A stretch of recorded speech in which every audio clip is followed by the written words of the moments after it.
pumpkin pie, explorer's plot, ice fishing. Let's work on this one together. Is that okay with you if we work on it? Yeah.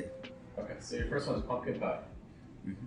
Before you tell me anything else, from a reader's perspective, what do you want me to feel about the pumpkin pie? You can dig in. So I'm excited. Yeah. I'm like salivating. Yeah, it's prepared, yeah. Okay. So this is something I'm looking forward to. Okay. Can you tell me the other lines? Explorer's plot and ice fishing. Do you mind if I change this line? Yeah, I don't Because I'm the connection. It almost feels like this is something I told Laurent. He gave me 3 things before, and I'm like, the relationship. The more relationships we add, the harder it gets. Mm-hmm. Like for instance, balding after a storm or check. Like it's almost like this is a unit of 2, and this is a unit of 1. There's the balding, and then there's after a storm I checked the roof. Right. I was going to put silverware at first. Okay. Hang on. So like robbed the empty glove box, the bare trees. So like there's the unit robbed the empty glove box, but then there's also the bare trees. Right? So it's like 2-1, 2-1. Waiting to get off hold, fire on the stove crackles. This 2-1 relationship is really helpful with haiku. This, to me, almost feels like 1-1-1. Okay. So, let's take off this middle line. And let's see if we can get more of a 2-1 balance instead of a 1-1-1 balance. Okay. How can I connect pumpkin pie and ice fishing? Well, And my goal, and sorry to interrupt, my goal is I want to convey excitement, salivation, right? yeah. Because right now everything is primed for. I don't know what the relationship is yet. Because right now I'm so confused. I'm like, what's the connection between these? But I'm curious. I'm like, ooh. So I need something about ice fishing that can convey excitement and salivation. Well, I was gonna say when you ice fish, you circle on the ice, but that doesn't say anything. There's nothing exciting about that. But because I was only gonna say that because pumpkin pie, you know, it's a circle and things like that. But Okay. but I had to make it more exciting than that.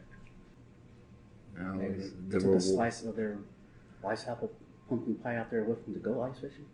There's I guess the scene. Well, the scene comes first, right? So I guess pumpkin pie is the scene. It doesn't necessarily have to come first to be good. Oh, okay, got it. Doesn't have to. There's no set rules here. Gotcha. Guidelines and things. Okay, 'cause I was just thinking about the smell of the pie while they're ice fishing or Okay. something like that. So we can play with the smell idea. Yeah, smells. So, like- smells. Pumpkin pie, and that like I want to convey that this ice fisher really, really, really likes fish. Yeah. Just like other people really, really, really like pumpkin pie. That's the relationship dynamic I want to play with. You could. I mean, you would get excited about the catch and the salivate and the taste of the fish. So you can go something like that too. Because people get really excited when they catch a big fish, They do. They sure do. and then they think about how good it's going to taste when they fry it up, something like that.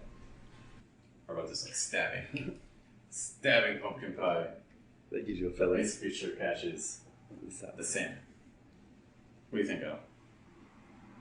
I'm just looking at it. That's just like, I don't know. I really want these lines to connect. I think it's that middle line that you got to play around with a little bit more. Okay. Or you can take the middle line and drop it to the last line and then find another middle line or something like that. But again, if we go back to the idea of like 2-1 versus 1-1-1, so like stabbing pumpkin pie, that's your 1. The ice fisher catches the salmon, that's your 2. First scene, second scene. Waiting to get a hold, first scene. Fire on the stove crackles, second scene. Rob the empty glove box, first scene. The bare tree, second scene. Does that make sense? It's coming along. The fire on the stove and the crackling have the more immediate relationship. The crackling is really more about the fire. But then you can also extend it to the first scene. Rob the empty glove box. The trees weren't actually robbed. What was robbed? The glove box was robbed. But in this situation, you can compare the robbing to the bare trees. Oh, because the tree's bare. Yeah. Exactly. So you got tuck it. Okay. Okay. Alright. Balding. After the storm, I checked the roof. After the storm, I checked the roof. That's my main scene. After the storm, I'm checking the roof. I want to make sure everything's okay up there. But I'm also balding. Okay. Which is in parallel to the roof, which lost some shingles. It's also balding. Okay. Yeah, that makes sense. It's like you have your heavier scene and then your lighter scene, but there's a connection between them. You create a relationship between them. Stabbing pumpkin pie. The ice fisher catches the salmon. The ice fisher catching the salmon, that's your main scene. But to him, it's almost like stabbing a piece of pumpkin pie. Well, that's that connected. See, that, I think, yeah. That's very good. I got it now. You know, for like a 2-minute haiku, I'll take it. Yeah. Long story short, these sorts of relationships are not just in haiku. They're in any poem that you write. We're trying to go for these sorts of relationships between scenes. We're trying to create these metaphors. We're trying to create these sorts of tension. Because these create tension, right? You're trying to see what is the connection between waiting to get off hold in the fire. What is the connection between getting robbed in the bare trees? What is the connection between balding and checking the roof? What is the connection between pumpkin pie and catching a salmon? This is that mystery that we referred to earlier. This is a very key concept. Because if things are too predictable and too neat, you're going to end up with a poem that everyone's read before and that doesn't bring anything new to your reader. We have to create something new with the language. We're not here to do what's already been done.